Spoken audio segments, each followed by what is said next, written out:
महात्मा कबीरदास जी का पालन पोषण एक जुलाहे के घर हुआ था और उन्होंने भी वही पेशा अपने जीवन में अपना लिया था।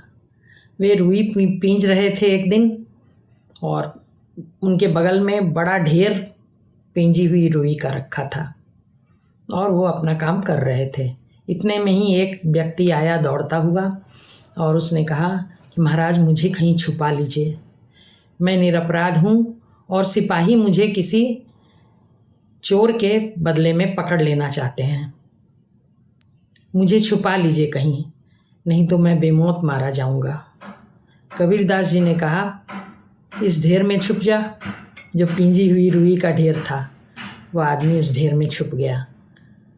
तभी दौड़ते हुए सिपाही आए, उन्होंने कबीरदास जी को प्रणाम किया और कहा महात्मन क्या आपने किसी चोर को इधर देखा है? तो कबीरदास जी ने कहा चोर तो इस रुई के ढेर में बैठा है।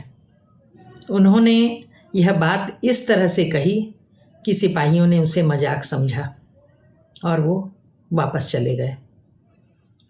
इसके बाद थोड़ी देर बाद वो आदमी निकला ढेर में से और नाराज़ होने लगा कि आपने तो सिपाहियों को बता दिया कि मैं रुई के ढेर में छुपा हुआ हूँ।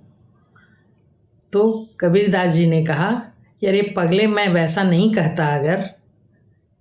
अगर ये सच इस तरह से नहीं कहता तो वो तुम्हें खोज लेते। मैंने सच तो कहा किंतु उन्हें मजाक लगा, वो चले गए। तो मैंने सच कह के कोई गलती नहीं की है, तुम तो बच गए। आदमी बच गया। कबीरदास जी के कहने का ढंग ऐसा था, उन्होंने उसको बचा भी लिया और सच का साथ भी नहीं छोड़ा।